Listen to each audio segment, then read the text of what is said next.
Então, mais uma vez, boa noite a todos, a quem acabou de chegar. Antes de iniciarmos aí o capítulo 1, eu gostaria de fazer algumas ressalvas que eu achei pertinente. Até esse final de semana eu escutei novamente um podcast, que eu acredito que, acho que a Camila falou que escutou, né, do Haroldo, do Grupo Pode Ser, e já, sei lá, escutei milhões de vezes, porque sempre passa alguma coisa batida.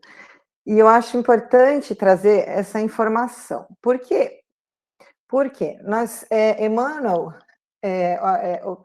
a primeira informação que eu achei importante, né, que a gente o Ju fez o prefácio e o esclarecimento. O prefácio foi de Emmanuel. Ao contrário do que a gente imaginou, não foi que Humberto de Campos foi lá e começou a escrever essa obra e procurou Emmanuel. Não, o caso foi ao contrário, né? Emmanuel, com o aval, né, dos espíritos do alto, teve a missão de buscar algum alguém que estava apto a escrever a história do Brasil, né, na visão espiritual. Então, Emmanuel que foi atrás de Humberto de Campos. Aí a gente se pergunta, né, por que Emmanuel não foi atrás de um historiador, né, de alguém que,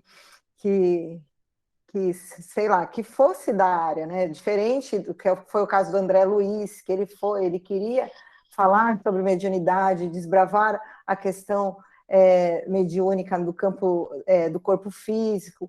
Por que ele também não foi atrás de um historiador que já estava desencarnado, que tinha alguns, e escolheu um jornalista, que era a profissão principal do Humberto de Campos? E me parece que a ideia de Emmanuel era de trazer uma leveza maior, né, na história, porque nós sabemos que hoje não, né? Antes que as duas historiadoras aqui do grupo, não sei se tem mais um, não fiquem bravas comigo, mas naquela época os historiadores tinham muita dificuldade de trazer uma linguagem mais comum, né? Não tão rebuscada, não tão científica, vamos dizer assim. Então ele resolveu escolher um jornalista, um jornalista que escrevia crônicas para trazer essa história. Até hoje a minha irmã está rindo, falando, minha irmã é historiadora. E um jornalista para trazer essa história com mais suavidade. Relembrando que ele deixou bem claro que a ideia aqui era não é a gente ficar apegado às partes históricas, porque essa nós já conhecemos, né? Mas e sim a visão espiritual. Outra coisa que eu achei importante também, que hoje a gente relendo a obra, a gente, às vezes, com a mentalidade que todos nós já temos hoje, pode ser que algumas pessoas se sintam um pouco incomodadas com a relação, principalmente da colonização portuguesa, de como, né, a gente sabe toda a história, o que aconteceram com os índios, o que aconteceu com os negros, o sofrimento, enfim. Emmanuel também faz uma ressalva no livro A Caminho da Luz, que ele fala que esta obra aqui, Brasil, Coração do Mundo, a ideia dele não era trazer as partes dolorosas que todos nós conhecemos muito bem, né? Da história da colonização, do descobrimento do Brasil, e sim trazer a parte boa, a parte do amor, a parte da misericórdia divina. Tanto é que no livro A Caminho da Luz, ele fala ao contrário, da parte da dor, das expiações, quais foram as consequências para os jesuítas, para o povo hebreu, para as nações que acabaram mesmo se aproveitando dessa situação toda. Então, eu gostaria de deixar isso muito, muito claro, assim, para que a gente se abra de coração, para que a gente deixe os nossos... Não estou falando que os nossos conceitos estão certos, mas é que essa obra foi psicografada em 1938, né?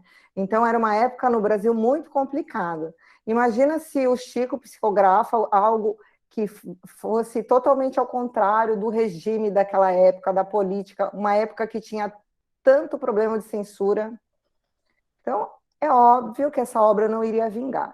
Então, eu acho que é uma ressalva que eu achei bacana, eu escutei isso no podcast, eu já havia percebido, tinha escutado um outro podcast que as pessoas tinham feito uma visão completamente,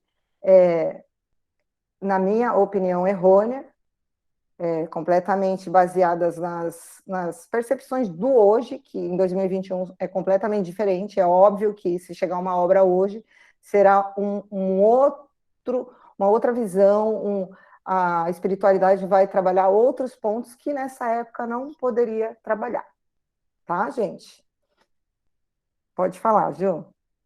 Não, só uma ressalva rapidinho também. Você falou das partes históricas, dos acontecimentos históricos, mas também uma coisa interessante é das falas do Cristo, das falas dos seus prepostos, né? Comentando com meu companheiro aqui nas nossas caminhadas, aí ele falou: Nossa, mas o Cristo falou isso?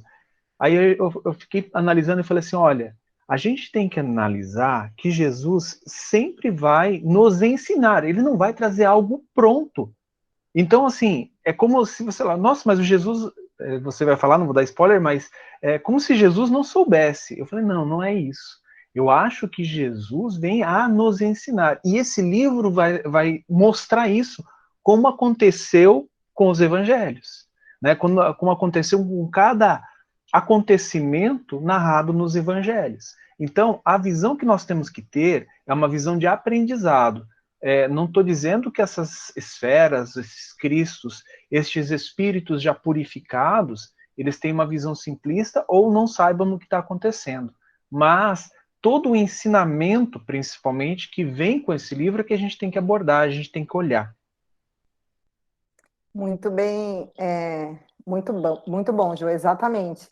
Inclusive, vou aproveitar e fazer um merchan de amanhã minha palestra, e o Ju levantou um assunto que eu falarei, inclusive, né? Eu falarei relembrando uma fala de Paulo, que não é minha, né? Que a gente precisa retirar o espírito da letra, né? Então, a gente não pode interpretar nem mesmo essas obras, essas conversas, principalmente a conversa do Cristo, ao pé da letra, né? A gente vai chegar no ponto e aí vocês vão compreender. Eu acredito que vocês todos já leram e já sabem do que a gente está falando. Mas vamos começar o capítulo. O capítulo ele já começa com o Humberto de Campos nos dando várias informações, né? Ele já começa falando que o mundo político e social do Ocidente encontrava-se exausto. Esse é o primeiro parágrafo do capítulo. Existe uma saturação política. Jura? Gente, pode falar, Ju. É que eu marquei isso, destaquei, porque logo de cara encontra-se. Então, assim, não, ele não falou no passado, ele estava falando do que nós estamos atravessando. Aí eu falei assim, gente, o Humberto não usou o passado aqui. Ele não usou, olha, aqui nessa época, quando isso aconteceu, né, que é a reunião, né, que Cristo vem, né, você já vai falar, mas ele não usou o passado para falar naquele momento. Ele fala de agora, encontra-se. Então, assim, vamos prestar atenção nisso e com os acontecimentos e as falas de Cristo e dos prepostos. Porque eu acho que isso deu o tom, né? Porque, olha, perceba o que está acontecendo, o que aconteceu, né? E o que está acontecendo até hoje, 2021, né? Porque eu acho que isso que é uma coisa que Humberto de Campos assinalou de uma tal forma que ele colocou na primeira frase do livro. Muito bem observado, né? Lembrando lá que essa psicografia o Chico recebeu em 39, em 38. E também, agora o Juliano me fez lembrar que a gente precisa se atentar que o Humberto ele sempre utiliza os verbos no futuro, né? Então, sendo que foi em 1938, então a gente Imagina que ele está falando de algo que irá acontecer, né? Porque às vezes você pode ler e falar, nossa, mas foi em 1938 e cadê a pátria do evangelho, né? Futuro, gente, futuro. Enfim. Aí ele fala que o mundo vivia era assim em torno de 1095 a 1291, que era a época das cruzadas. Ele fala desde as pregações do monge Pedro até a morte de Luís XI na Tunísia, né? Que eu que coloquei aqui ainda, por conta das guerras que eram as cruzadas. Eu não vou me aprofundar, tá? Se alguém quiser, claro, a Adriana pode ficar. Não, depois eu vou trazer aqui assim um slidezinho, mas me aprofundar mesmo. Não. As cruzadas foi um movimento que eu vou trazer, que agora vou projetar para vocês, que a igreja, né, junto com os reis, alguns reis, organizaram para poder retomar o Estado da Palestina. E aí ele fala bastante desse Luís XI aí, que foi... Eu vou projetar aqui, eu acho que vai ser mais fácil da gente ver. Espera aí. Deixa eu abrir aqui. Toda vez que eu vou projetar aqui, eu fico meio atrapalhado.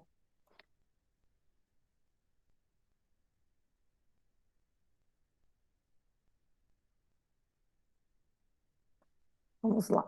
Eu vou trazer algumas informações bem superficiais, e se eu estiver falando besteira, por favor, quem é da área, me ajude, por favor.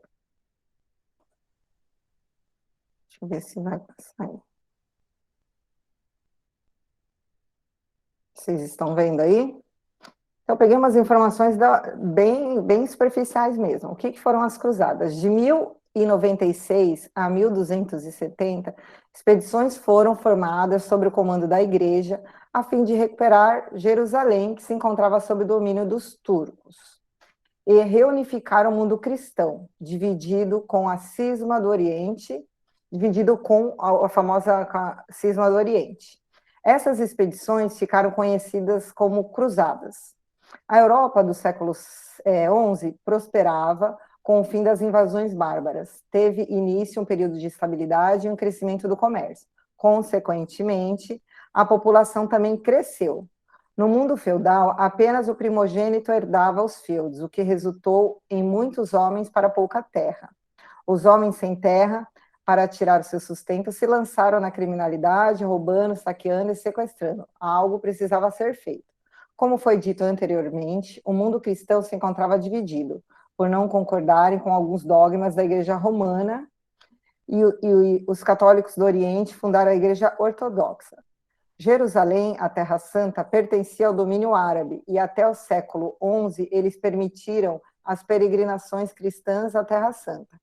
Mas, no final do século XI, povos da Ásia Central, os turcos, tomaram Jerusalém. Convertidos ao islamismo, os saudejus, não sei das quantas, eram bastante intolerantes e proibiram o acesso dos cristãos a Jerusalém. Em 1095, o Papa Urbano II convocou expedições com o intuito de retomar a Terra Santa. Os cruzados, como ficaram conhecidos os expeditores, receberam esse nome por carregarem uma grande cruz, principal símbolo do cristianismo, estampada nas vestimentas. Em troca da participação, eles ganharam o perdão pelos seus pecados. E aí, a última parte, a igreja não era a única interessada no êxito dessas expedições, a nobreza feudal tinha interesse na conquista de novas terras, porque lembra, estava tendo aquele problema lá de muita gente para pouca terra. A primeira cruzada foi de 1096 a 1099, não tinha participação de nenhum rei. Formada por cavaleiros da nobreza, em julho de 1099 tomaram Jerusalém. Pode falar, Ju. Não, a explicação está muito boa, mas eu queria só fazer um adendo sobre os motivos, né? Eu acho que não eram só esses motivos, mas o motivo que mais me chamou a atenção para o início das cruzadas, né? Como a gente pode perceber, estavam bem ali no início do ano 1000, né? É claro que aconteceu um pouco depois, mas o que acontece no início, ali nos primórdios do ano 1000? os cristãos europeus, eles achavam que ia acontecer o fim do mundo, né? Igual aconteceu em 2000, eu não sei, né? Não acho que não tem nenhum millennium aqui, né? Millennium é aquela geração de jovens que nasceu depois de 2000, né? Que a gente achava que ia ser o fim do mundo, né? Inclusive eu era um jovem naquela época, eu achei, e estava talvez torcendo para o fim do mundo em 2000. Mas estava acontecendo isso também na Europa com o ano 1000. Então, o que aconteceu? Muitos cristãos estavam peregrinando até Jerusalém, a Terra Santa, só que ali já tinha florescido o islamismo, né, que ele surgiu, depois eu vou falar aqui, eu anotei, ele surgiu no século... Desculpa, gente, eu não tenho em algum lugar, mas agora não acho. Mas com o surgimento do islamismo, e ele tomou aquela parte do Levante, aquela parte onde Jerusalém se encontra, né? Eles tomaram a cidade de Jerusalém, impedindo, né, como você colocou aqui, a entrada dos cristãos, dificultando o acesso dos cristãos àquelas terras, àquele lugar. Isso irritou os cristãos da época dos europeus. E a primeira cruzada, como você colocou aqui, é dos nobres, mas teve uma antes, que foi aquela conhecida como a Cruzada dos Mendigos, ou a Cruzada Popular, eu acho que é isso, Cruzada Popular, que foi referência até do Humberto de Campos, feita por esse Pedro, o eremita.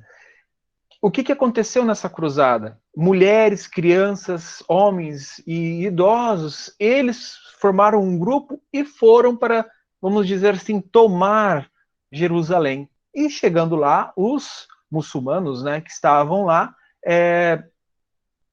num embate, acabaram matando muitas pessoas, né, muitos desses que estavam lá, outros se tornaram escravos, enfim. Então como o Humberto se refere aqui no livro, né, de Pedro o Eremita, é a primeira, né, a cruzada que foi antes dos nobres. Depois veio a cruzada organizada pelo Papa Urbano II, né, e aí depois mais uma sucessão de conquista de Jerusalém, perdeu Jerusalém, conquistou de novo Jerusalém, perdeu Jerusalém, então virou até memezinho de internet, né, conquistar Jerusalém.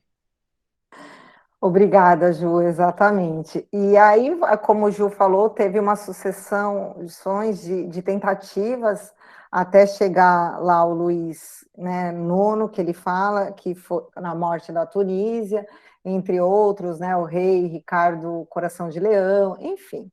Tudo isso, além essa primeira cruzada aí, mesmo sendo essa tentativa simplista do povo cristão por conta do fim do mundo, a gente sabe que sempre é alicerçado por forças políticas, né, da época, até para que eles pudessem se juntar, iniciar. Alguém começou a história. Mas vamos voltar aqui ao texto, depois eu tenho mais uma coisinha para projetar para vocês.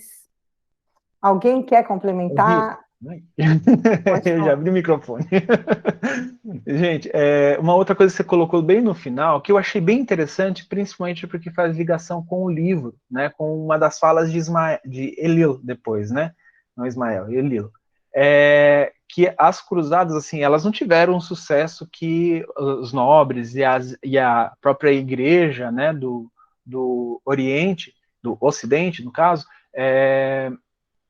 queriam alcançar, mas ele teve, assim, eles analisam que teve a questão do comércio, a questão das relações entre os povos, né? Então tudo isso eles viram como uma consequência positiva das cruzadas, né?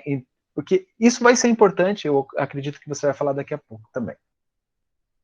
Exatamente. A gente vai perceber aí no decorrer do livro que o Humberto de Campos nos mostra sempre as consequências positivas de catástrofes, né? Do que a gente acha aos nossos olhos, que realmente não foram coisas programadas, né, pela espiritualidade, foram decisões equivocadas dos homens, mas que acabaram gerando, de algum modo, alguma consequência positiva, e a gente vai perceber isso no decorrer não só do capítulo, mas do livro também.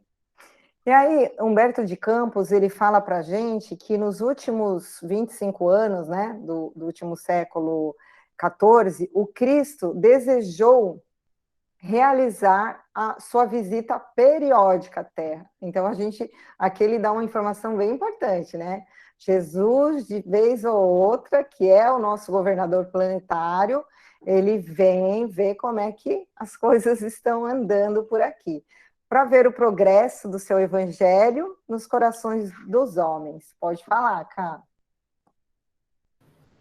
Então, dando um spoiler, como costumam dizer vocês, eu vou falar o seguinte: nós vemos essa passagem no primeiro capítulo do livro Obreiros da Vida Eterna. Essa passagem não é essa passagem em si, mas nós vemos que lá Jesus também faz uma visita, né? Lá também narra uma dessas visitas de Jesus à crosta.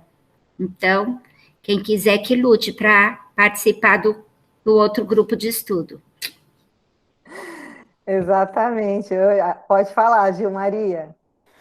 Não, só vou te agradecer, porque a gente te perguntar, porque eu li isso hoje, eu não entendi. Eu falei, quem é que desceu para ver a Terra? Quem era? E aí a gente perguntar, você foi bem no assunto. Obrigada. Foi Jesus, hein? Foi o Cristo, exatamente, o próprio Jesus, que nós conhecemos com Jesus, né? Pode falar, Ju. Então, esse foi das conversas que eu caminhando aqui, né, a gente falando, mas espera aí, Jesus desceu à Terra, Jesus não está entre nós? Aí foi onde eu falei, meu Deus do céu, se alguém me fizer essa pergunta, ainda bem que ninguém me fez, né, então eu vou já responder naquilo que eu analisei, né? Jesus está sempre aqui, né? Jesus, quando Pedro estava chegando, né? Vocês lembram dessa passagem, né? Quando Pedro estava saindo de Roma, Cristo estava chegando. E aí Pedro encontra o Cristo e Cristo fala, não vou, né? Pedro falou, mas meus senhores estão massacrando os cristãos, tá. Ele falou, não, mas é justamente por isso que eu vou lá ajudar. E Pedro volta para ajudar, né? Não contei a história direito, mas é mais ou menos isso. Aí, Jesus está sempre ajudando aqui. Então, quando o Humberto fala dessas visitas periódicas à Terra, a minha interpretação é uma dessas visitas de reunir a galera que coordena assim, as nações e ver como é que está tudo. Sabe, aquela coisa assim, você tem os prepostos e aí você reúne para passar as vontades de Deus, né, óbvio, e aquilo que Jesus está planejando em conjunto com os outros dirigentes da Terra, né, os dirigentes de cada parte da humanidade na Terra, ensinamentos sobre quais são os rumos que vão se tomar a partir de agora. É quase como se fosse uma reunião da diretoria. Mas é interessante isso, porque em nenhum momento eu acho que Cristo não estava aqui na Terra mergulhado e envolvido com todos os acontecimentos humanos.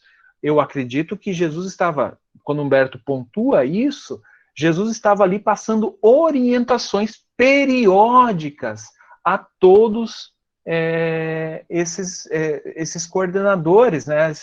Esse conjunto de diretores, como diz a Cássia. Eu ia concluir, mas antes eu vou abrir. Tudo bem. Vou deixar a Adriana, que pediu a palavra primeiro, depois eu passo para você, Zilza, tá? Pode falar, Adriana. Estão me ouvindo? Agora sim. Tá. Então, é o seguinte, quando ele fala sobre o Cristo nessa época, nós não podemos esquecer, eu já vi isso em outros cursos, que grandes momentos da humanidade, o Cristo passou por aqui com esse mesmo intuito. Então, nós tivemos na Grécia Antiga, nós tivemos no Iluminismo, no Renascimento e na época das grandes navegações também. E não podemos esquecer que dentro de Portugal nós tínhamos a Escola de Sagres, que era como se fosse a NASA hoje em dia. Então, todos os grandes cientistas, as grandes mentes brilhantes estavam ali. Então, é claro que o Cristo passaria por ali para dar as coordenadas do que seria a descoberta de um novo mundo. Eles não iam ali tomar um copo d'água, eles iriam descobrir um país onde iriam se unir 3 raças para dar esse novo mundo. Então, por isso que ele enfatiza essa coisa. Acho que a gente precisa, como é que é? Levar esse momento em relevância. É isso aí. Com certeza, Adriana. Obrigada aí pela colaboração. Pode falar, Zilza. Boa noite, meus queridos. Boa noite. Eu também ia falar sobre fazer esse questionamento que eu fiquei pensando. A gente tem uma noção, uma ideia assim, nossa, Jesus. Zilza travou para a gente. Travou para vocês? O governo, né? Tá travando, Zilza. Tá travando para a gente. Tá travando ainda? Agora sim. Agora não. Tá tudo bem? Agora sim. Então, sobre a vinda, né, de Jesus, dele passar pelo planeta, eu também fiquei me questionando. Falei, nossa, mas Jesus passar por aqui e não só coordenar, né, mas estar junto o tempo inteiro. Legal. Me deu uma grande, assim... sei lá, eu fiquei muito emotiva, gente. Esse livro me deixa muito emocionada. Ter ideia do início de tudo, como começou. E a minha dúvida também, eu não sei se eu li rapidamente, tá? Mas sobre Elieu, né? Quem Elieu, tá correto? Quem foi essa pessoa que Jesus ficava conversando e passando as instruções? Eu fiquei Vou perdida. trazer, Zilza, não se preocupa. Ainda estou me adiantando? Tá bom. Tá bom? Perdão, obrigada, Imagina, gente. não tem problema. Rapidinho. Oi, Adri, pode falar. Rapidinho. Então, só voltando naquilo que você falou sobre as consequências das cruzadas, a grande consequência das cruzadas foi a reabertura do mar Mediterrâneo, que antes tinha sido muito tempo conquistada pelos turcos otomanos. Então, quando vem a reabertura do mar Mediterrâneo, tira a Europa daquele tempo de trevas aonde o comércio era quase inexistente, a única riqueza era a terra. Então, a reabertura do mar Mediterrâneo, ela significa a volta do comércio, a volta de trocas culturais, e ninguém ganhou com as cruzadas. Ninguém ganhou. A grande vitória foi a reabertura do mar Mediterrâneo, que acabou facilitando ambos os lados. Tá ok? Só isso. Obrigada, Adriana. Então, vamos voltar lá para a vinda do Cristo. Diferente do Juliano, então a gente pode ter pontos de vista diferentes, tá, gente? O único que é onipresente é Deus, e Cristo não é Deus. Então, na minha interpretação, Jesus, ele está de tempos em tempos caminhando entre nós. Achei que ela ia falar, vou pegar uma Bíblia, é a blusa. Ele está de tempos em tempos caminhando entre nós, vindo à Terra, ele é o governador planetário. Como governador, ele tem seus assistentes, ele tem toda uma pleite de espíritos que trabalha junto com o Cristo para que a Terra evolua. Mas eu, diferente do Juliano, eu não acredito que o Cristo está o tempo todo ciente, presente 100%. Nós estamos mergulhados, sim, em Deus. Nós estamos mergulhados em Deus, né? Que é o Criador, onipresente, onipotente e onisciente. Agora, Jesus de Nazaré, que recebeu esse nome aqui, e que é o Cristo, né? Planetário responsável pelo planeta Terra, ele é um espírito que já alcançou o grau de perfeição que um dia nós chegaremos lá, porque é isso que Deus deseja, mas eu não acredito que ele tenha essa capacidade de onipresença. Não, eu acredito que ele venha e que ele está mesmo entre nós, mas não diretamente, mas através dos benfeitores, através das pessoas encarnadas que nos ajudam, porque é assim que ele trabalha, que Deus trabalha, mas aí é uma discussão que a gente pode ficar aqui até outra encarnação. Jussara, você quer falar? Então, quando eu peguei esse livro, né, a primeira coisa que eu vi, o título, né, Brasil, Coração do Mundo, eu fui pegar o mapa do Brasil. Eu falei assim, nossa, o mapa do Brasil é um coração. Foi a primeira coisa que eu falei, nossa! E aí, com essa história da onipresença de Deus, eu fui ver, até o que o Juliano falou, sobre a época do islamismo, né, que foi no século VII, mas eles já falavam, antes do islamismo, budistas acreditavam exatamente isso, que de tempos em tempos Deus se apresentava de alguma forma. Então, assim, eles falam que Maitreya, até lá em Alto Paraíso, que é um dos lugares aqui no Brasil que tem uma energia, né, que eles acreditam que tem um lugar que tem uma energia muito grande, tem os Jardins de Maitreya, que eles realmente acreditam que de tempos em tempos vem alguém se manifestando na presença, como se fosse assim, como se fosse Deus para tentando voltar que o povo siga o evangelho dele. É tudo junto, tudo aqui agora. É muito doido tudo isso, mas é interessante que é tão longe, né? A gente está falando de século V, né? E de repente a gente está em 2021 falando, estudando isso, né? Que de Deus, em tempos, Deus está se fazendo apresentar por alguma pessoa. É muito legal. Exatamente, Ju. Então, eu acho que eu posso... deixa eu ver o que o Ju escreveu aqui para a gente encerrar, senão a gente não anda, tá? Não acredito que Jesus seja onipresente, mas sim que ele, como governador planetário, sabe dos acontecimentos da Terra, mesmo quando as cruzadas foram algo marcado pela humanidade, temos surgimento... Não, então, mas eu já não eu discordo, mas depois a gente fica um dia discutindo sobre isso. E também, se vocês, lição de casa, tiverem alguma outra informação pertinente a isso é interpretação, né, gente? Então, cada um interpreta, né, de uma maneira diferente. Mas vamos voltar aqui para o livro.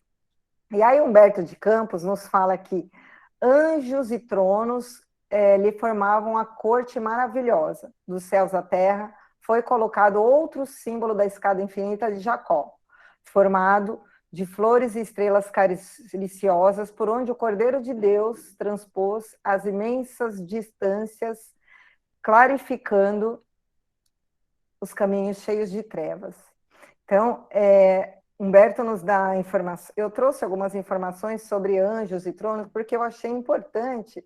Juliano está dando risada, para. Aqui a Cássia levantou a mão, né?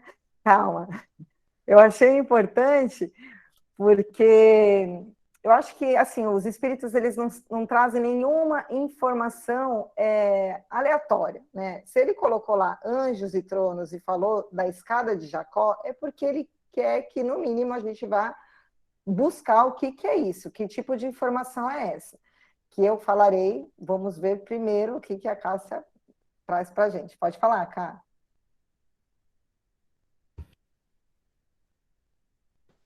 Eu até escrevi aí, Ri.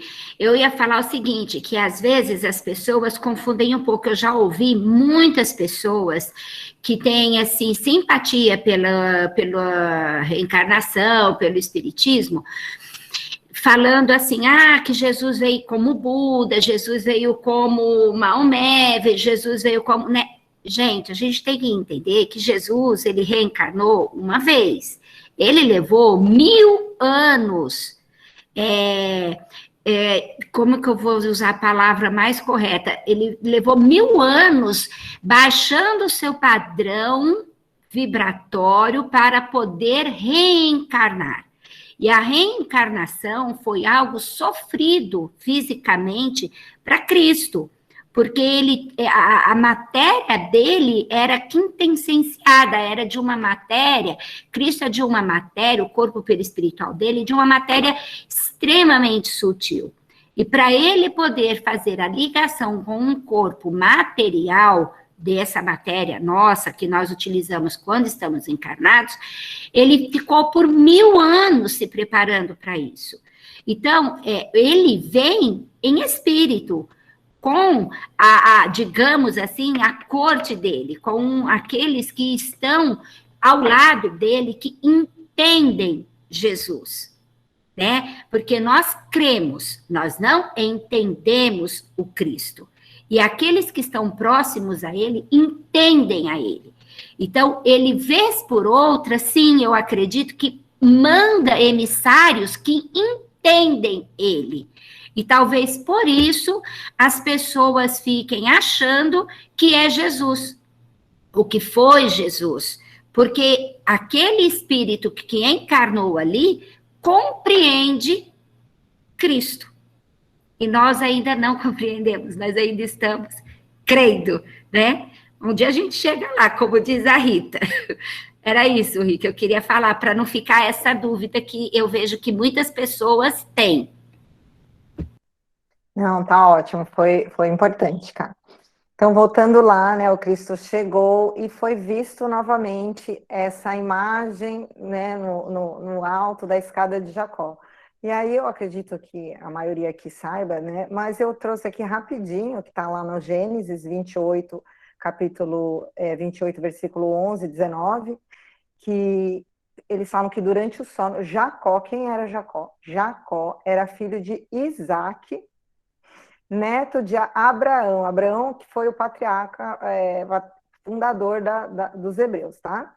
Ele, durante um desdobramento, durante o sono do corpo físico, ele se desdobrou e ele presenciou essa escada que interligava o céu e a terra.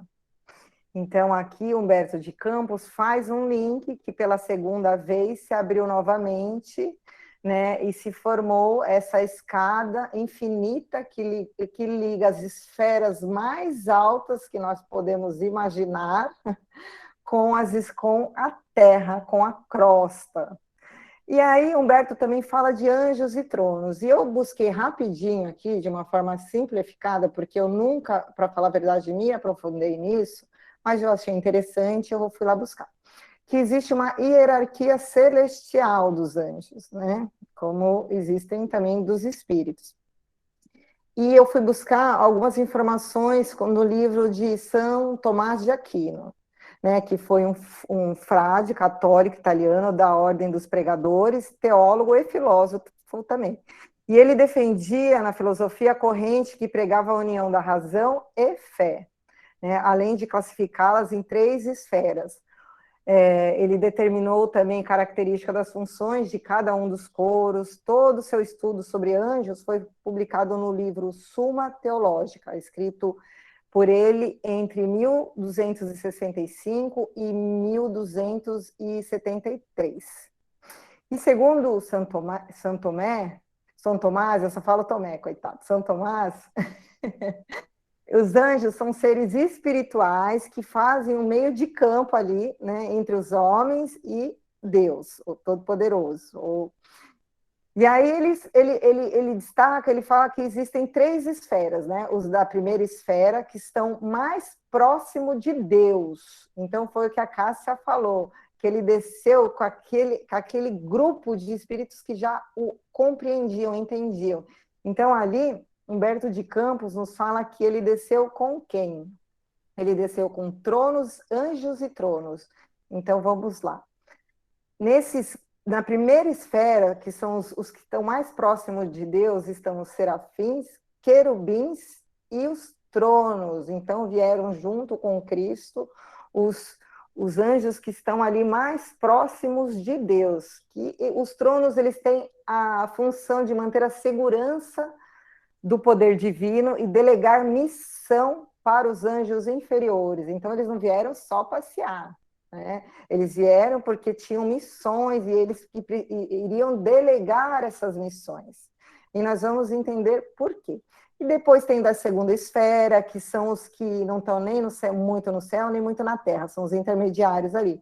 E são os que executam com perfeições as ordens divinas, e o da terceira esfera são os anjos que estão mais próximos de nós, né? Os que interferem no nosso dia a dia, os que fazem o trabalho ali, né? Mais difícil. São os principatos, os arcanjos e os anjos, né? Que a igreja gosta de falar como anjos da guarda. Então, a gente observa que o Cristo ele veio com essa delegação de mensageiros que estavam próximos de Deus e junto também os que estavam mais aqui na Terra com essa missão de fazer, de cuidar da humanidade, de realmente colocar mãos às obras. Então, vamos lá.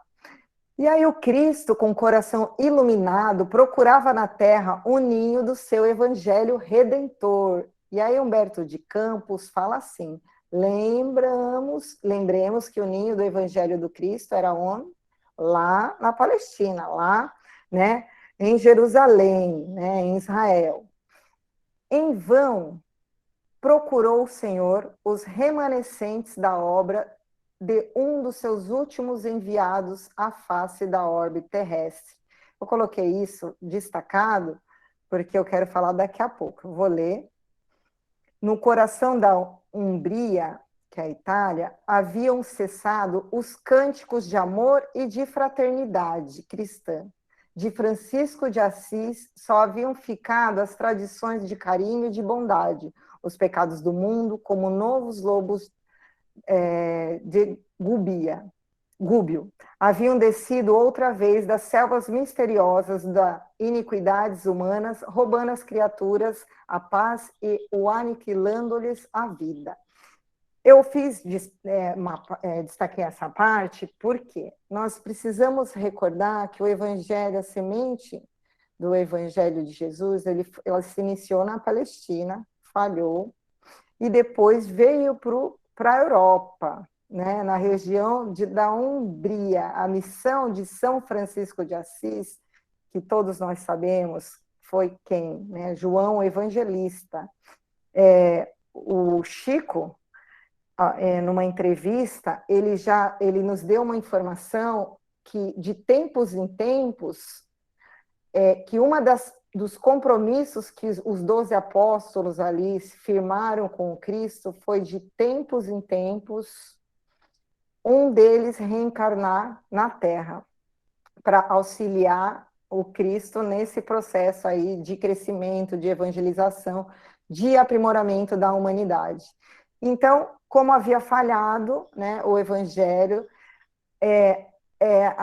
todas as apostas de Jesus, né, e da equipe que o auxilia foram investidas aqui no Velho Mundo, porém, né, como nós sabemos, vamos perceber agora, havia dado errado novamente. Quem levantou? Ju, pode falar. Olá, eu de novo. Gente, então, eu tive uma interpretação dessa parte também, Rita. O que eu pensei, assim, esse conto, né, porque ele fala, esse lobo, o lobo de Gúbio, né, que o Humberto menciona aqui, é uma história de um livro chamado As Pequenas Flores de São Francisco. Eu não sei se você chegou a pegar esse. Eu achei bem interessante, eu fui atrás deste conto, é um conto bem legalzinho, é um conto pequeno, né? Mas aí eu comecei a fazer relação. O que estava acontecendo no mundo, na Terra, no orbe, no século XIV, que foi quando Jesus veio com essa equipe aqui. Né? Então eu destaquei 5 coisas que aconteceram que foram importantes. A Adriana pode me ajudar, a Clara também, de outros acontecimentos marcantes neste século, né? que foi a visita do Cristo. Primeiro foi que o Papa Clemente ele transfere a sede do papado de Roma para a França. Né? E isso vai gerar muitos conflitos posteriores, né? Entre Roma e a França ali, na disputa pelo, vamos dizer assim, o controle da igreja, o papado. Né? Outra que foi os templários, né, essa ordem ela foi extinta em 1312.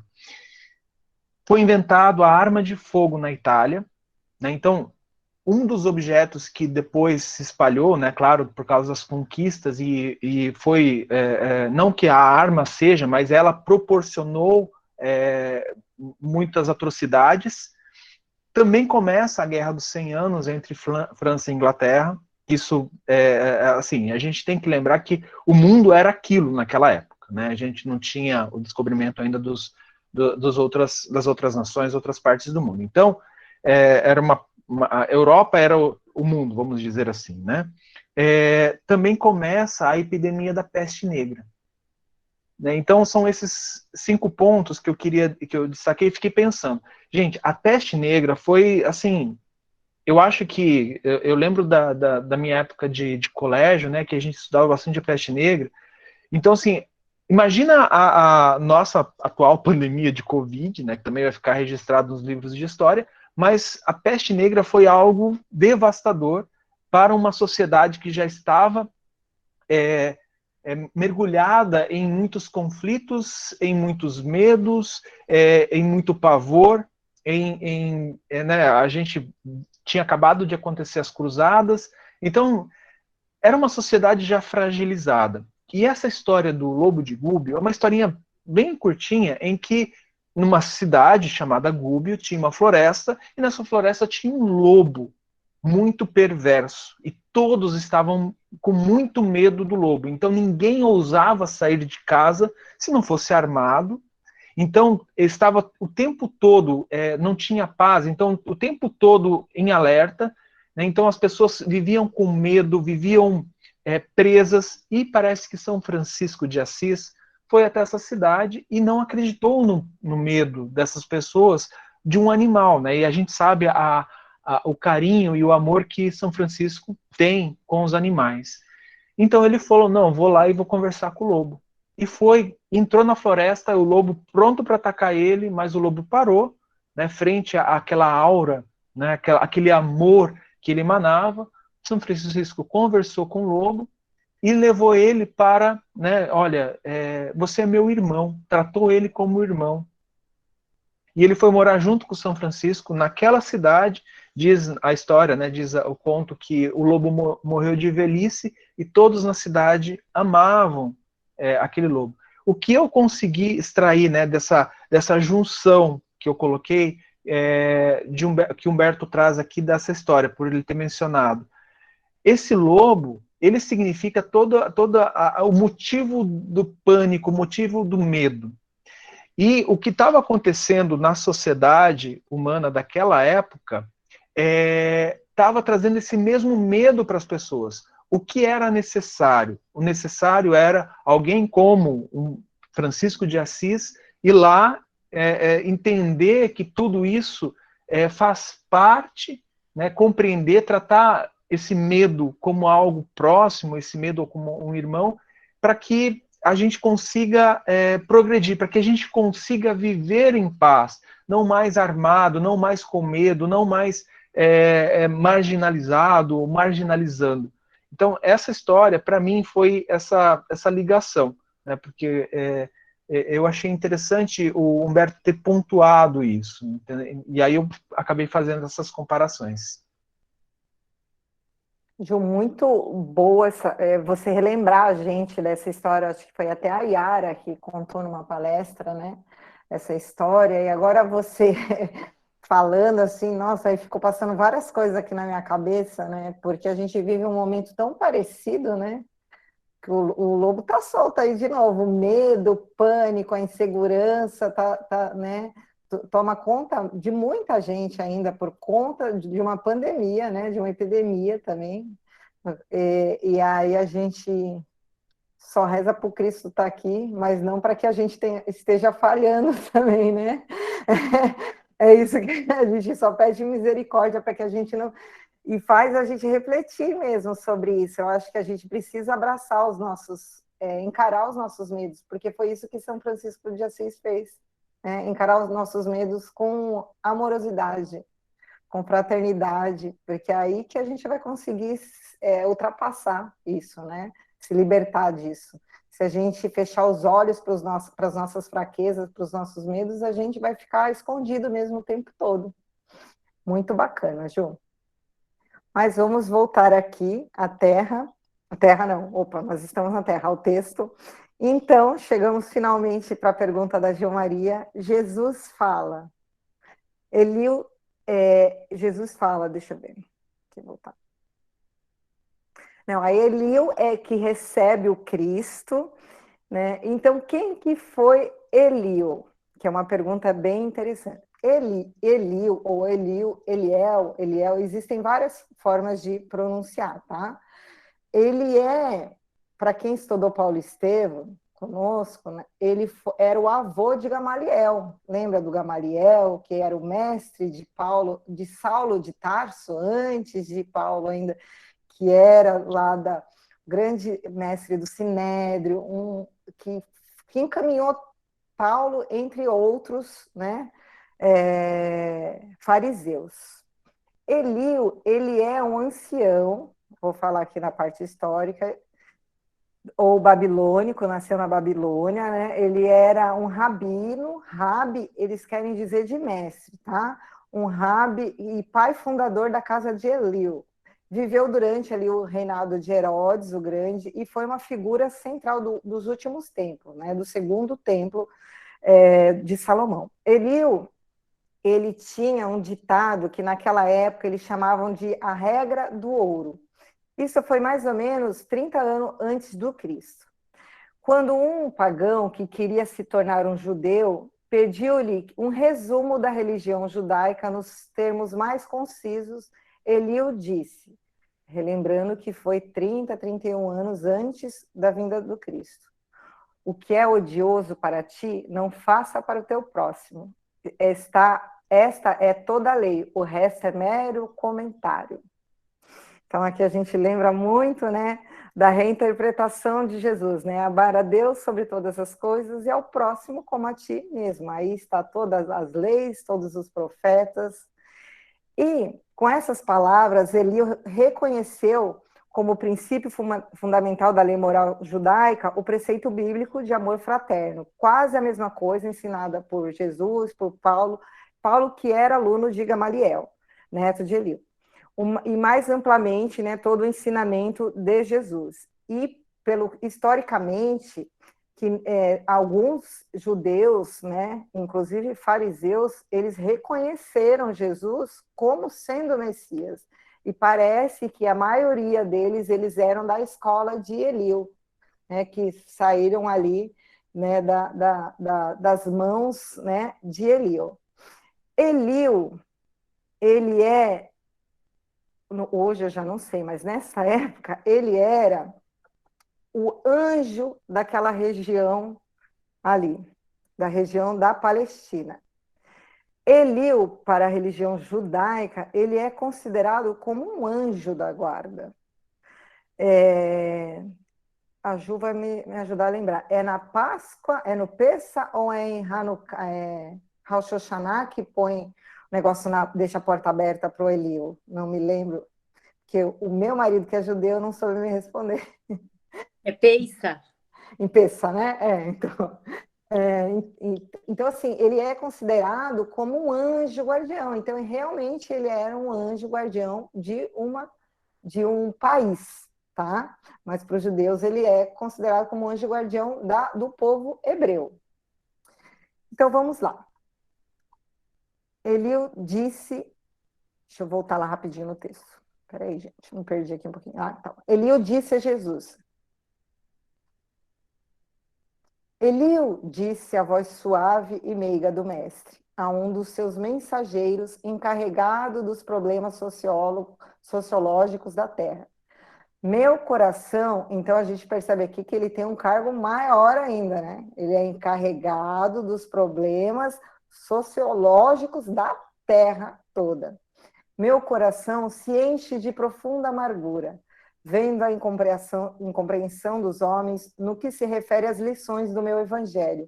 Por toda parte é luta fratricida, como polvo de infinitos tentáculos, a destruir todas as esperanças. Recomendei-lhe que se amassem como os irmãos, e vejo-os em movimentos impetuosos, aniquilando-se uns aos outros, como caíns desvairados.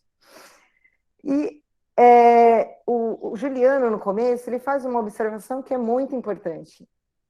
Nessa situação, eu acredito que Jesus, acredito não, eu tenho certeza que Jesus sabia o que estava acontecendo, né, na Terra, e ele não queria deixar Elio desconfortável, porque já que Elio ele era o encarregado pelos problemas, né, por esse problema na Terra, de resolver, ele não queria deixar Elio desconfortável, então ele agiu de uma forma como se aquilo fosse uma surpresa para eles, como se aquilo fosse uma novidade. Então, Elio, pode falar, Gil.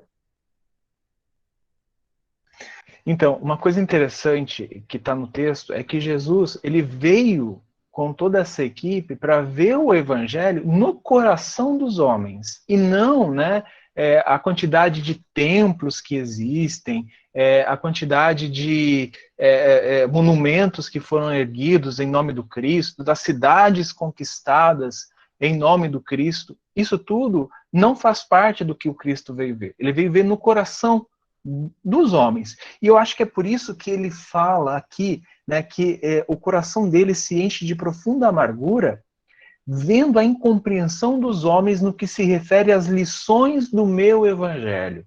Então, o evangelho aplicado na vida de cada um de nós, de cada um das pessoas que se dizem cristão, que segue, que vamos dizer assim, que proclamam que seguem o evangelho, que seguem o Cristo.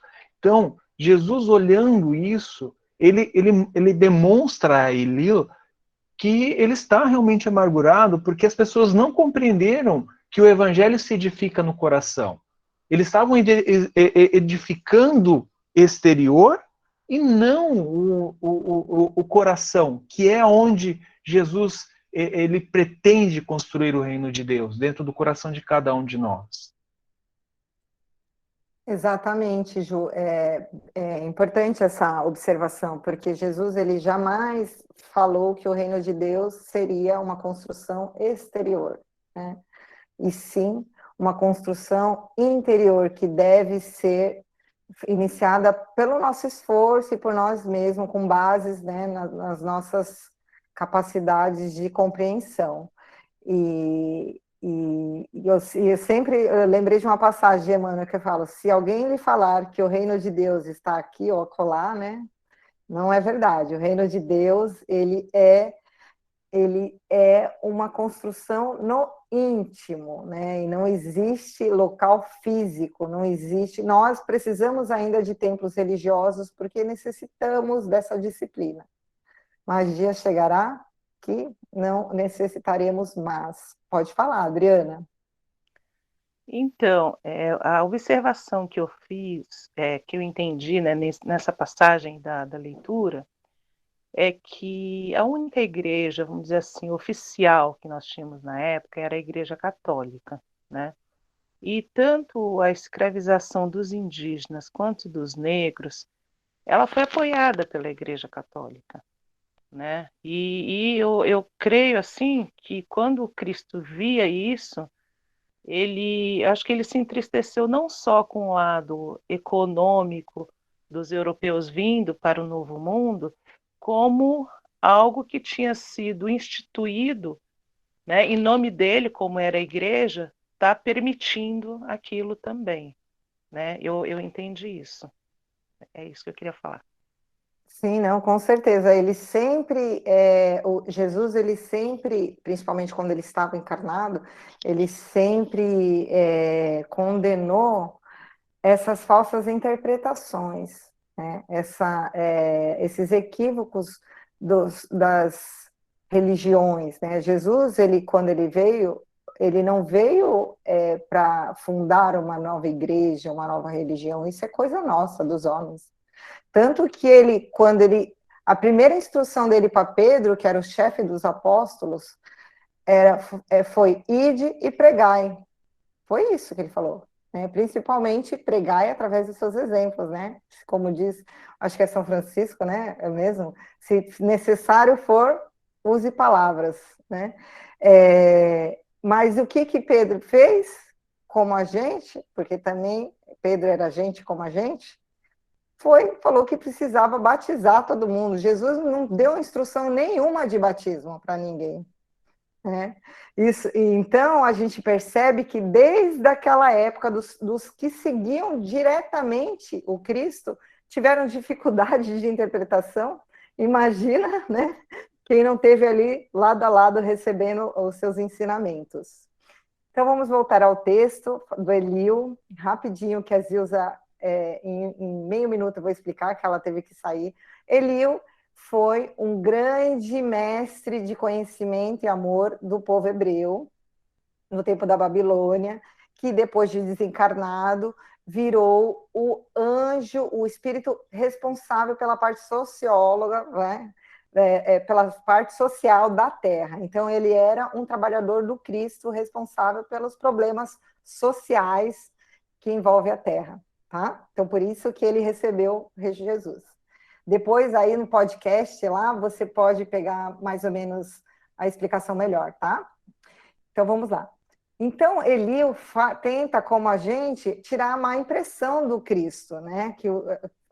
Falando, não, mostrando para ele que, apesar das guerras, tinha tido muito progresso, que as cruzadas, como a gente falou aqui no capítulo anterior, ela tinha provocado realmente intensa dor, mas que havia no íntimo dos que lideravam boa intenção, uma intenção nobre, que era de velar a Terra Santa, mesmo que a intenção, a gente sabe que é equivocada, né? Vamos recordar lá de Saulo de Tarso, que também tinha boas intenções, porque ele defendia com afinco as leis mosaicas que ele acreditava que eram as absolutas, né? E mesmo assim, né, matou Estevão, perseguiu os cristãos e depois se tornou Paulo de Tarso, percebeu os erros todos. Enfim, então Jesus, né, já emenda falando assim, achei ótimo. Qual lugar na terra que não é santo? Né, o Eliú fala assim, não, eles queriam defender a Terra Santa, que é o equívoco de interpretação, achando que a Terra Santa, né, que o lugar santo, que o único lugar que realmente Deus, né, olha, é aquele espacinho. E aí Jesus já fala, qual lugar que vem, que está na terra, que não é santa, né? A gente precisa entender que tudo que vem da mão do Criador, todas as criaturas são divinas, né? Vieram da mão do Criador. Pode falar, Ju.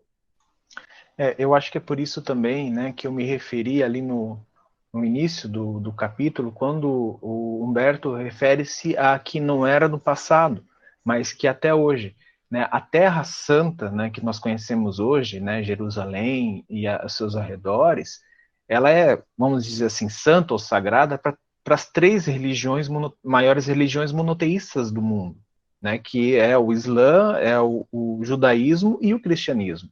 Então a gente ainda tem essas diferenças, essas guerras, essas brigas por um lugar que as religiões consideram santo, mas que Jesus, ele fala assim, gente, sagrado, aquilo que é de Deus, aquilo que deve ser preservado, a comunhão com Deus é o planeta todo, não importa onde você esteja, qual lugar na Terra que não é dedicado a Deus, que não é separado para Deus, que não é o lugar de contato com Deus. Então, essa observação do Cristo me remeteu àquilo, assim, um dos motivos do Humberto ter usado, não ter usado o verbo no passado, mas sim da continuidade, que ainda está acontecendo, né? Então, eu achei isso bem interessante pontuar.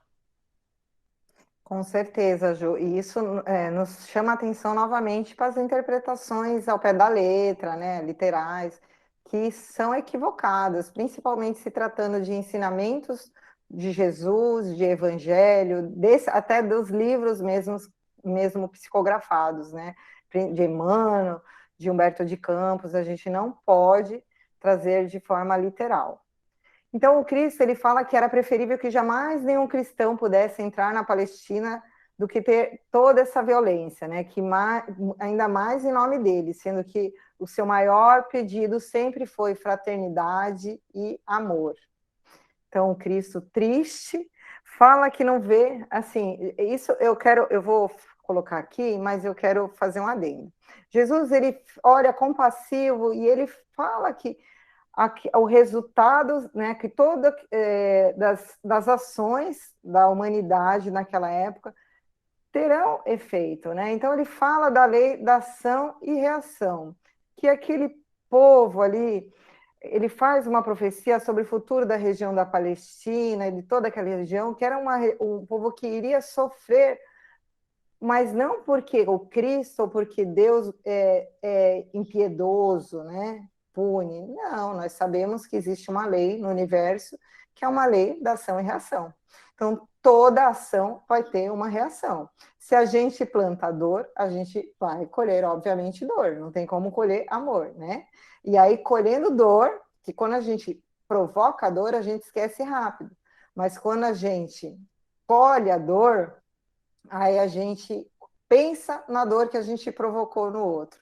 Então, Cristo faz essa profecia, vamos dizer assim, sobre o futuro, e Eliú, percebendo a atmosfera que tinha tomado ali Jesus, os anjos, os tronos, os arcanjos, aquele grupo todo, né, de espíritos normalmente felizes, e aí ele começa a falar onde o Cristo poderia instalar a semente do evangelho de amor e de redenção. Então, gente, não vamos ser ingênuos. Jesus já estava com tudo planejadinho, assim, né?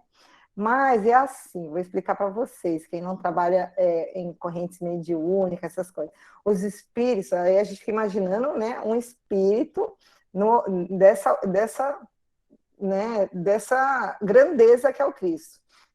Os benfeitores, quando eles querem que a gente tome alguma ação, uma atitude, eles se aproximam da gente e mentalmente eles nos inspiram. Isso se chama inspiração.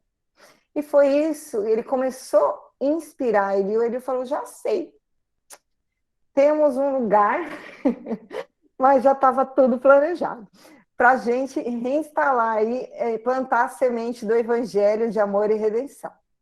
Então a caravana, né, dirigiu-se, aí eu fico tentando imaginar a atmosfera na Terra nesse dia, porque imagina uma caravana crística de anjos, de arcanjos, de tronos.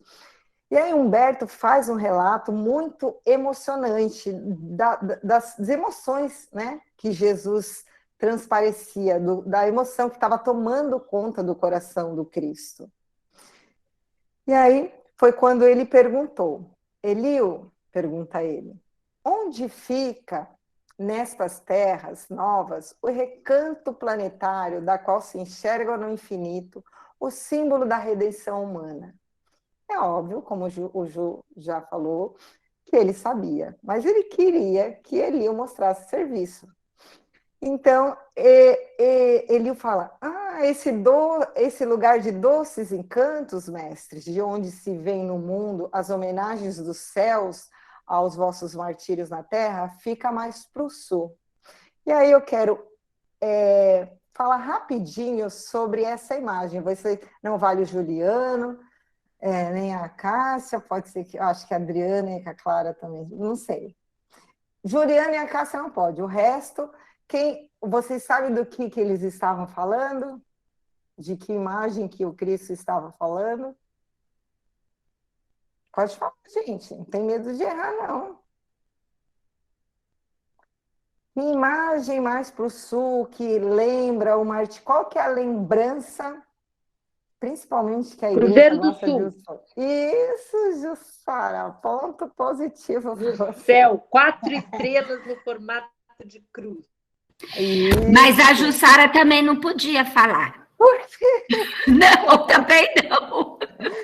Não, vamos lá. Aí eu, assim, eu sou péssima, né, nessa coisa de estrela, de planeta, enfim. Eu trouxe aqui bem só para a gente visualizar, né, o Cruzeiro do Sul, que é conhecido como Crux, né, que são esse grupo de 4 estrelas que formam a cruz, que é o símbolo, né, principalmente trazido pela igreja, pelos cristãos, o símbolo do martírio de Jesus. Tá? Então, aqui Jesus fala que lá do alto, bem lá do alto onde ele está, eles conseguem ver a imagem do Cruzeiro do Sul. E aí ele pergunta para Elio onde ficava. E aí tem uma informação importante, que eu até falei para o Juliano, que eu escutei em algum podcast, e depois eu busquei aqui, mas, enfim, me parece que o Cruzeiro do Sul, que nós conhecemos do Sul, né, porque está aqui na região,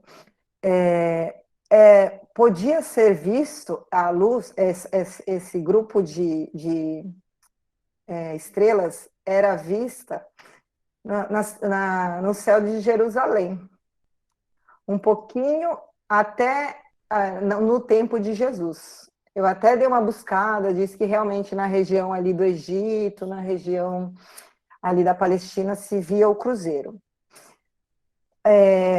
Em um podcast que eu escutei do Haroldo, do pessoal do Pode Ser, eles falam que o último dia que foi visto o cruzeiro foi no dia da crucificação de Jesus.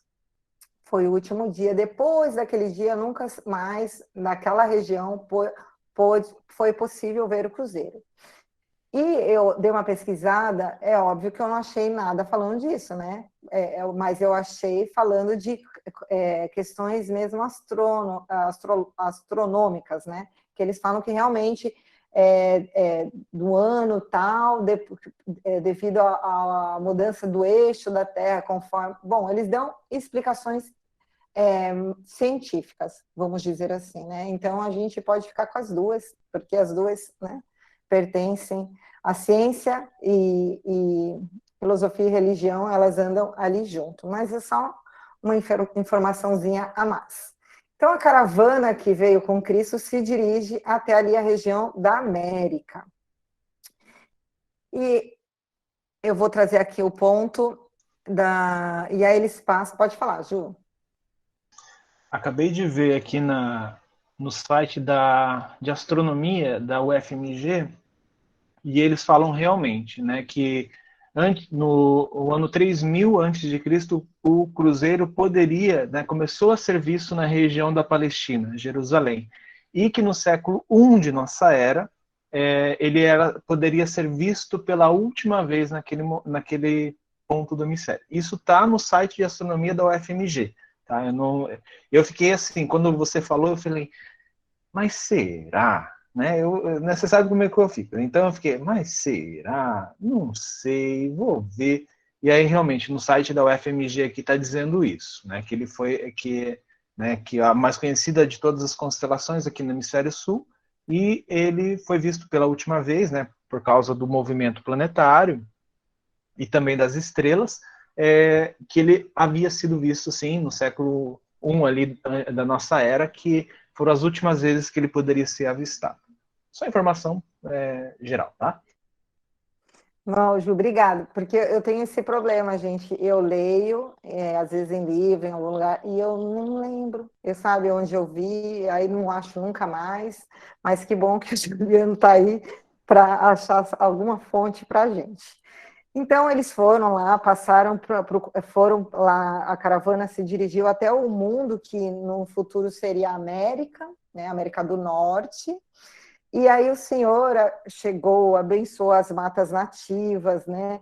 E aí Humberto faz uma descrição assim bem poética, né, sobre todo esse momento de Jesus.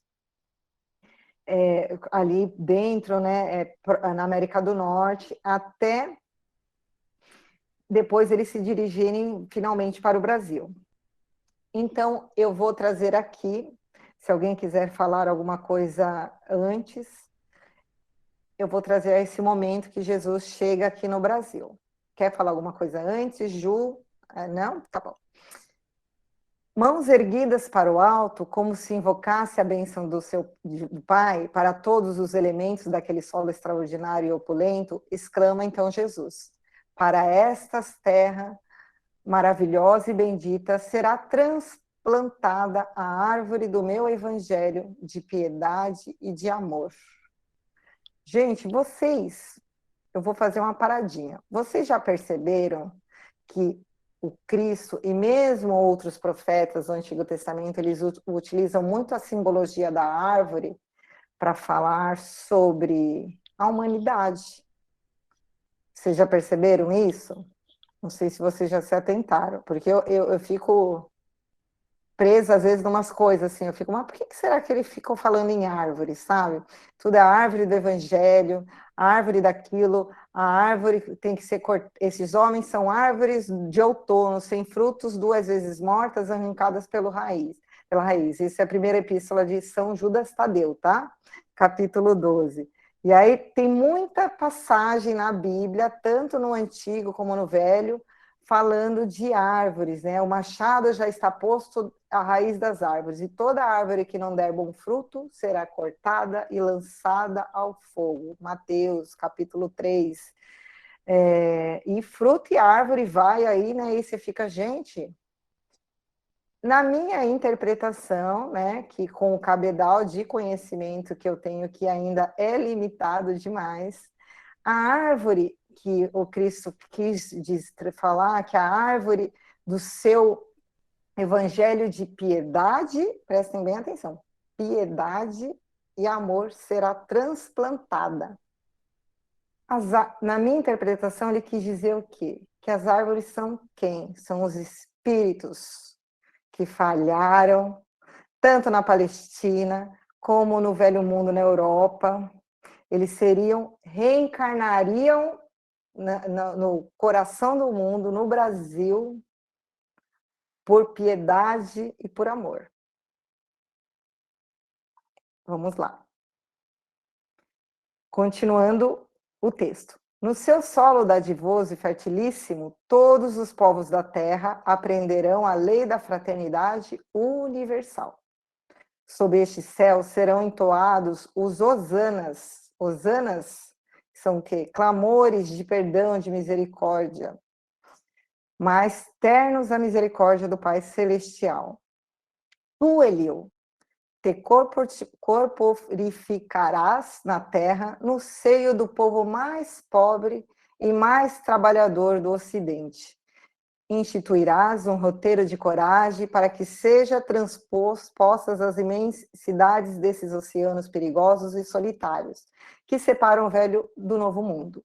Instalaremos aqui uma tenda de trabalho para a nação mais humilde da Europa, glorificando os teus esforços na oficina de Deus.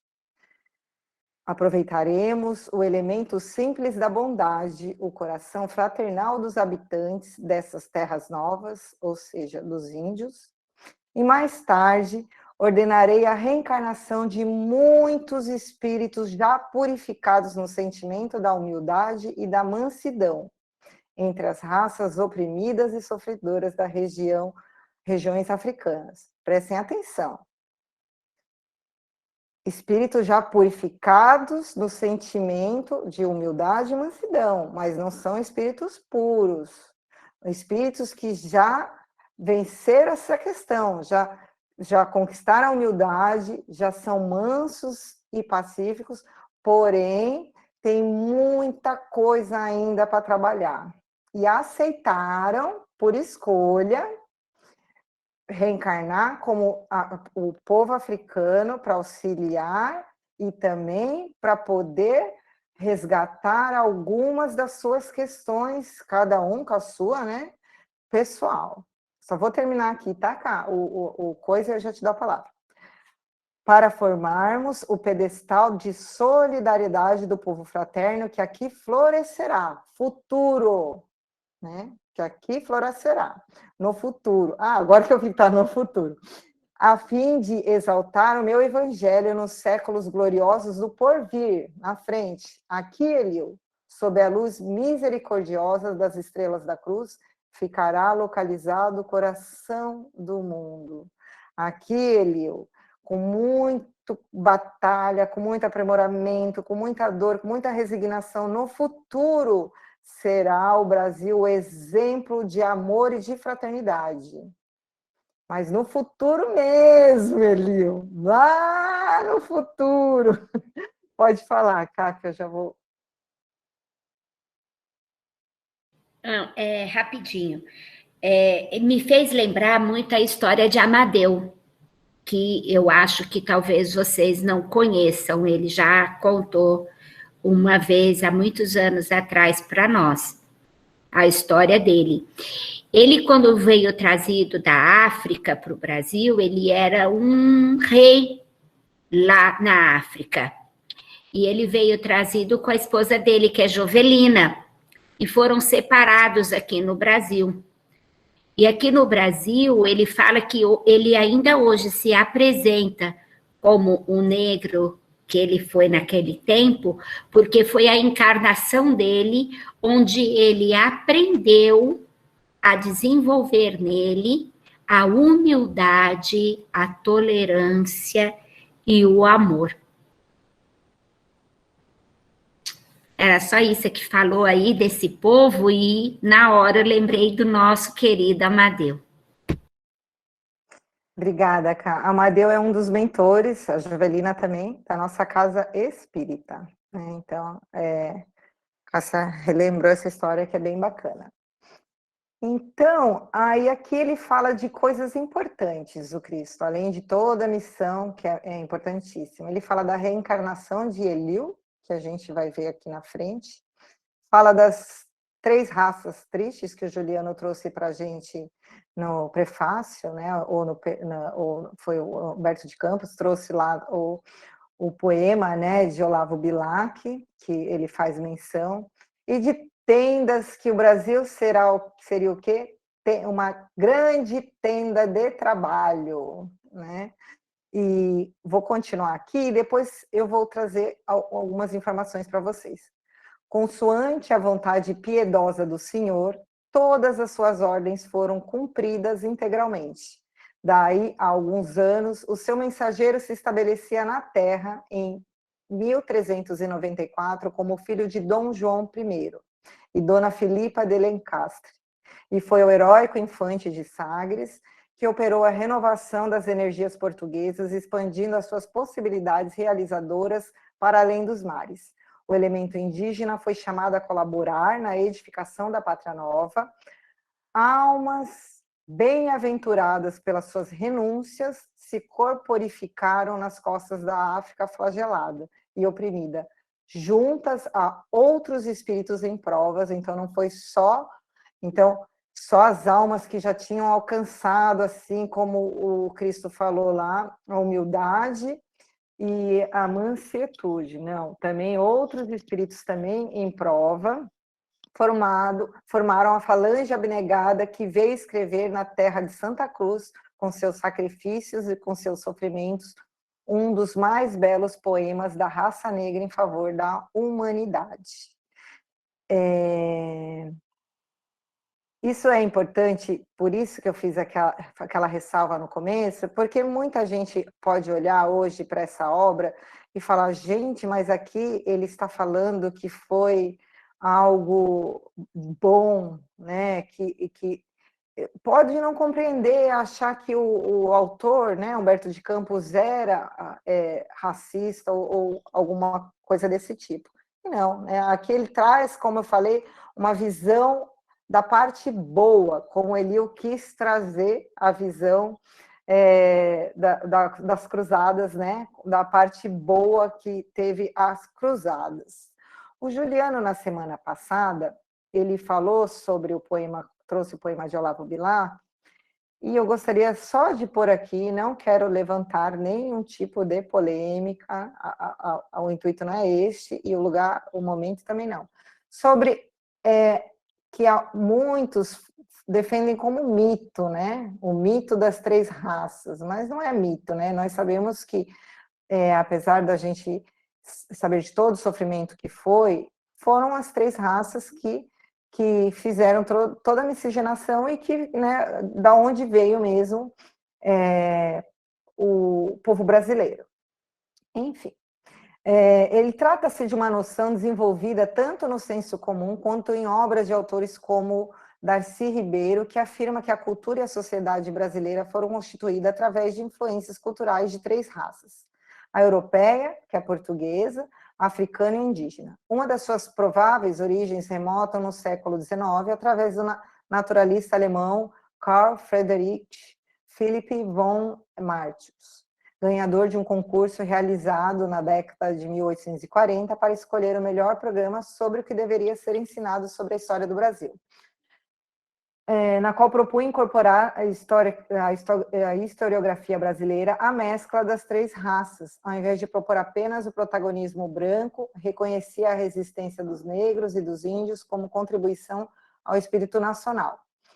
A sua contribuição gerou grande impacto dos historiadores do século XIX e no começo do século XX. E, embora não seja este o teor de seu artigo, foi o substrato utilizado para alimentar o mito do que o país era um exemplo de uma integração racial sem conflitos.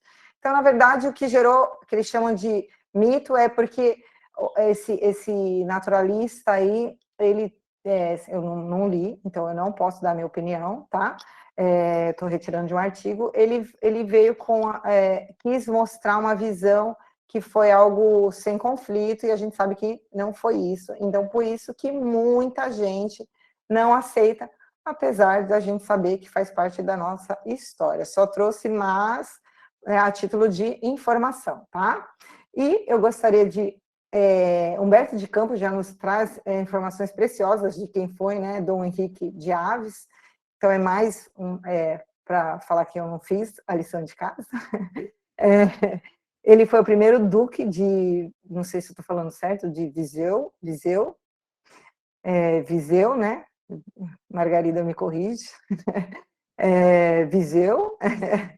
Primeiro senhor da Covilhã, né, de Porto, 4 de março de 1394, Sagres, tal. Foi um infante português e a mais importante figura do início da Era das Descobertas, popularmente conhecido como o Infante de Sagres ou navegador. Então, como a Adriana já nos disse muito bem, lá era praticamente o papel da NASA, né? Era onde, e aí a gente observa que é as mãos mesmo do Senhor, do governador planetário, fazendo com que um dos seus braços direito reencarnasse com esse intuito mesmo de fazer com que a humanidade crescesse, expandisse e que novos mundos, né, fossem descobertos. E aí eles falam que ele foi um dos principais responsáveis pelo início da epopeia dos descobrimentos e ele que incentiva as primeiras viagens, a descoberta de novos territórios e também do Algarve, onde viveu, que partem as expedições para a conquista de diversas praças no norte de África. Deixa eu ver se eu tenho mais alguma coisa, porque a gente já está, mas eu acho que se eu tiver vai ser um parágrafo e aí a gente já termina esse capítulo. Posso terminar? Tem só um parágrafo? Foi por isso que o Brasil, onde confraternizaram hoje todos os povos da terra e onde será modelada, onde será, né, a obra imortal do Evangelho do Cristo, muito antes, aí ele comenta do Tratado de Tordesilhas, que nós estudamos, que fincou as balizas das possessões espanholas, trazia já em seus contornos, como a Jussara falou, a forma geográfica do coração do mundo. Então é isso, se alguém quiser, eu vou abrir um minutinho aí a mais, senão a semana que vem a gente já inicia o capítulo 2. Eu também, por curiosidade, fui procurar, porque eu estou toda no Brasil, né? Já que é o Brasil, vamos procurar o Brasil. Quem são os 5 estados que na bandeira do Brasil tem o Cruzeiro do Sul? E os 5 estados que representam na bandeira o Cruzeiro do Sul. Eu achei bem interessante. Alguém sabe? Ó, é a O que que... Bahia. O lá Tá. de cima é a Bahia. Depois, o lá de baixo, no sul, é São Paulo. Do lado leste é o Rio de Janeiro. Do lado oeste é Minas. E aquela pequenininha é o Espírito Santo.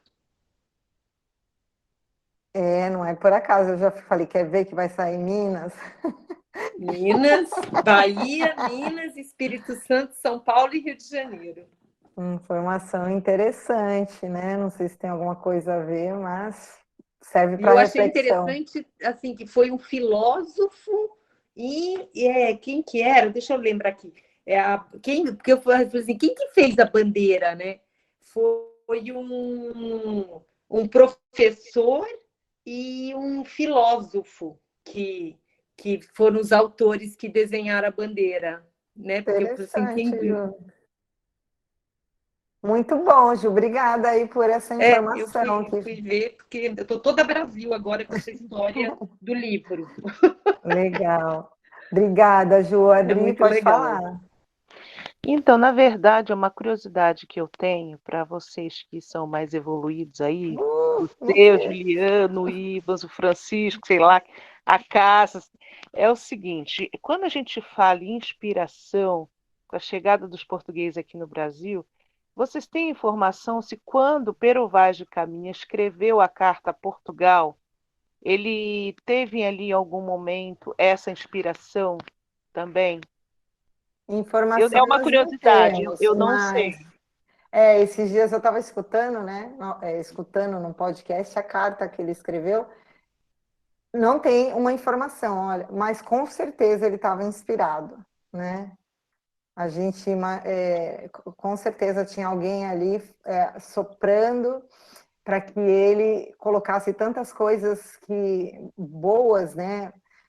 Para que ele, na verdade, percebesse, né? Porque foi a percepção dele, para que ele percebesse o Brasil, para que ele sentisse, né, essa atmosfera do Brasil com tanta clareza. Com certeza ele teve, Adri. Mas a gente não tem inspiração e a gente também não é mais evoluído. Quem mais estuda e quem mais fala é que mais precisa escutar, tá bom? Não se engane, tá? Alguém pode fazer a prece final, por favor?